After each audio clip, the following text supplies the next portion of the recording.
Hello everybody, welcome back to my YouTube channel.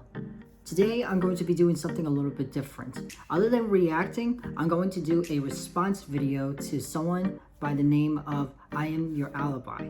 She is a Star Wars fan YouTuber who explains her opinions on what's wrong with the movies, what's going on with the movies, and I just found this video. It's called My Favorite Moments in the 2003 Clone Wars.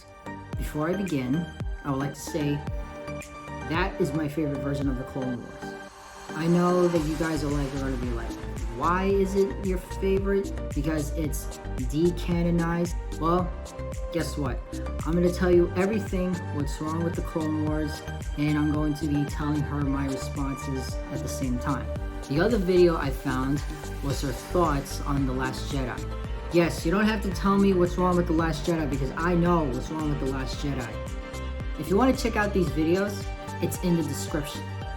Also, I would like to say that this girl knows what she's talking about with Star Wars. This girl has summed up my problems with the Clone Wars and The Last Jedi.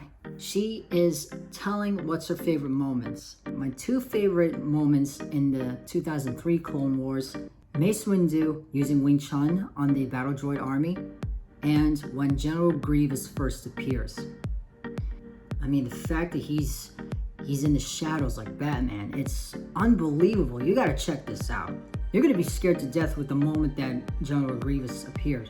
Pretty much everything was my favorite moment. If you guys are big movie buffs and movie makers, this is quite the example for you. To begin with what's my problem with the current Clone Wars is the timeline connections. I'm gonna give you two examples. General Grievous and when he meets Obi-Wan Kenobi. I watched the Clone Wars from 2008 and I got to the episode where they first meet. The way it happened, it was wrong. I was thinking to myself, why is General Grievous coughing when he shouldn't be? The other problem is, that is not when they meet. The first time Obi-Wan Kenobi met General Grievous was in episode 3. As they said in the movie, I was expecting someone of your reputation to be older.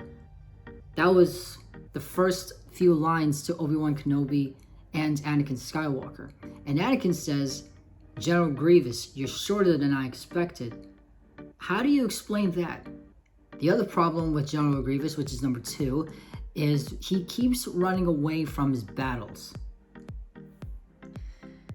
I mean, you got this big guy who was trained by Count Dooku, and you have him just running away from every single battle he loses. The third problem with the Clone Wars 2008 is the filler episodes.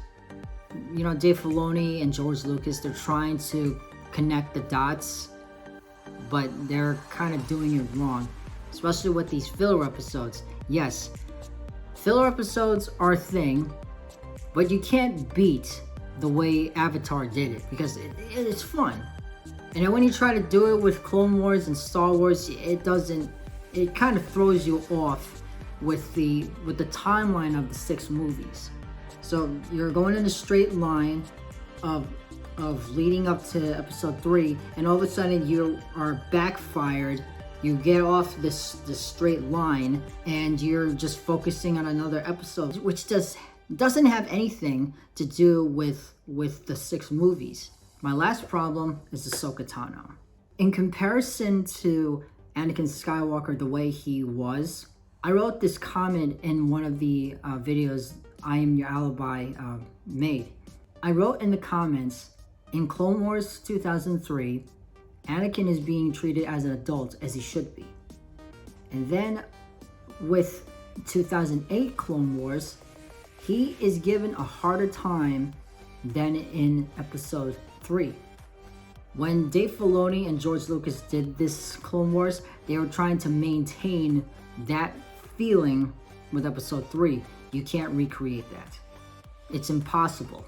Clone Wars 2003 is a definitive Clone Wars that people should be looking at. And much of you don't know this, but If you're a kid from the 1990s, growing up to the early 2000s, you would understand. Did you know it took 17 years for the next set of movies, the prequels, to come out? And in between, and I told this to the person who played Jango Fett, I'm gonna put that in the description too. It took them 3 years prior to make the next movie. With the original trilogy, it was like this. In 1977, the first Star Wars was released. 3 years later, following the first movie, was The Empire Strikes Back. Then another 3 years later, The Return of the Jedi was released. 17 years later, Star Wars Episode 1, The Phantom Menace was released. I mean, can you imagine waiting 3 years? That's a long time for us fans. And the years for each movie went on until the last movie, Revenge of the Sith. Now with Disney owning Star Wars, they're trying to throw it out every single year. They're not doing anything. It's doing nothing but putting pressure on the fans with waiting. Because they're like, oh, the next thing is gonna come out. I don't know what's gonna happen. What's gonna happen? Are we gonna like this? Are we not gonna like this? Is it gonna be crap? Is it gonna be this? To me, I think that's a bad idea. Putting everything out every year is bad. One, they're not planning it out carefully. And again, like I said before, they're trying to recreate that feeling of Star Wars. Now, the other video that I would like to make a response to is The Last Jedi. Again, she subbed up my problems with what's wrong with it. And I saw what everybody was talking about too. This shouldn't happen like this. This shouldn't happen like that. Why was there a short duel with Luke Skywalker and Kylo Ren? I thought it was going to be something big. I mean, I'm in the theater and I'm sitting there like, oh, it's the Seven Samurai moment when there was barely contact with the lightsabers. But the only thing that's good in The Last Jedi was Mark Hamill's acting. After his career with Star Wars, Hollywood pretty much typecasted him for being Luke Skywalker. I mean, he was very close to getting the role of Amadeus, but the director said, sorry, we don't want Luke Skywalker to play the crazy person. And I think with Hollywood, I think they're shooting themselves in the foot for missing some great opportunity. And when I say that, I think Mark Hamill is a fantastic actor, and people should respect him as a Hollywood actor. One movie I would like to recommend people to watch is The Portrait of a Teenage Alcoholic. It stars Linda Blair from The Exorcist. This movie changed the way I looked at Linda Blair and Mark Hamill. If you're going to typecast actors for what they were best known for, I think that's a bad thing. I'm sorry that Mark Hamill had to prove that he's a good actor with The Last Jedi. When Mark Hamill said, go away, I thought, this is no longer Luke Skywalker. This is Mark Hamill acting. Immediately, Luke Skywalker, the Joker, Skips, Fire Lord Ozai, etc. Everyone he's played in the animated cartoons that we know, they're locked away in the vaults. In a jokingly way, whatever happens is the same thing that happened to Batman in Arkham Knight. He's fighting the Joker, and all of a sudden he just lets go of the Joker. Also, if it weren't for The Last Jedi, Mark Hamill wouldn't have got his star on the Walk of Fame. That is my response for I'm Your Alibi. Please subscribe to both our channels. Give a like, give a comment. Tell me your thoughts about what's going on with Star Wars and where have you been. See you around.